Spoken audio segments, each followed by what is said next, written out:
आज मंगलवार को मोहन कैबिनेट की बैठक हुई। इस बैठक में कई अहम फैसले लिए गए हैं, लेकिन इन फैसलों में जो सबसे बड़ा और अहम फैसला माना जा रहा है वो है सरकारी कर्मचारी और अधिकारियों की पदोन्नति का।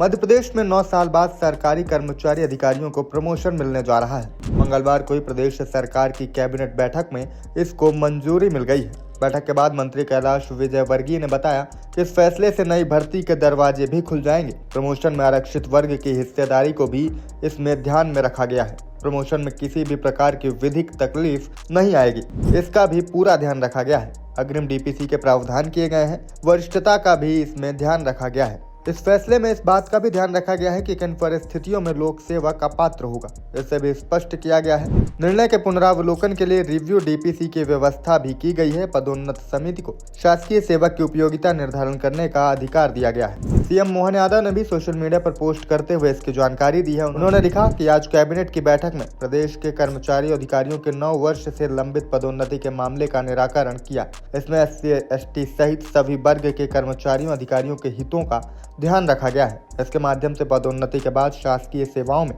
2 लाख पद रिक्त होंगे और इन पर नए सिरे से भर्ती की संभावना बनेगी। आपको बता दें कि 9 साल पहले यानी 2016 में सरकारी कर्मचारियों की पदोन्नति पर रोक लगी थी। इसकी वजह यह थी कि प्रमोशन में आरक्षण को लेकर मामला सुप्रीम कोर्ट में था। सरकार ने वहां SLP दाखिल की थी, जिससे प्रमोशन नहीं हो पा रहा था। वहीं अब मुख्यमंत्री डॉक्टर मोहन यादव कर्मचारियों को पदोन्नति दिए जाने के पक्ष में है। इसी कारण 3 महीने पहले उन्होंने सभी पक्षों की सहमति से पदोन्नति प्रक्रिया शुरू करने की बात कही थी। इसके बाद सामान्य प्रशासन विभाग ने प्रमोशन का फॉर्मूला तैयार करना शुरू किया और 2 से ज्यादा बार मुख्यमंत्री के सामने इसका प्रेजेंटेशन किया गया।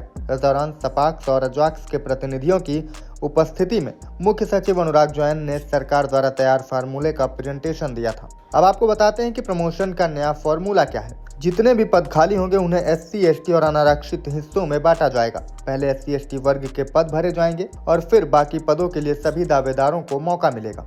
इसमें क्लास 1 अधिकारी जैसे डिप्टी कलेक्टर के लिए लिस्ट मेरिट और सीनियरिटी दोनों के आधार पर बनेगी, तो वहीं क्लास 2 और उसके नीचे के पदों के लिए लिस्ट सीनियरिटी के आधार पर बनाई जाएगी। आपको बता दें, प्रमोशन के लिए कर्मचारी की गोपनीय रिपोर्ट यानी ACR का अच्छा होना भी जरूरी है। पिछले 2 साल में कम से कम 1 रिपोर्ट आउटस्टैंडिंग होना चाहिए या फिर पिछले 7 साल में कम से कम 4 रिपोर्ट A+ की होनी चाहिए। अगर किसी कर्मचारी की गलती से उसकी ACR नहीं बनी है तो भी उसका प्रमोशन नहीं होगा। तो मोहन कैबिनेट का यह फैसला आपको कैसा लगा, कमेंट करके हमें जरूर बताएं और तमाम खबरों के लिए देखते रहें खबर बेबाक।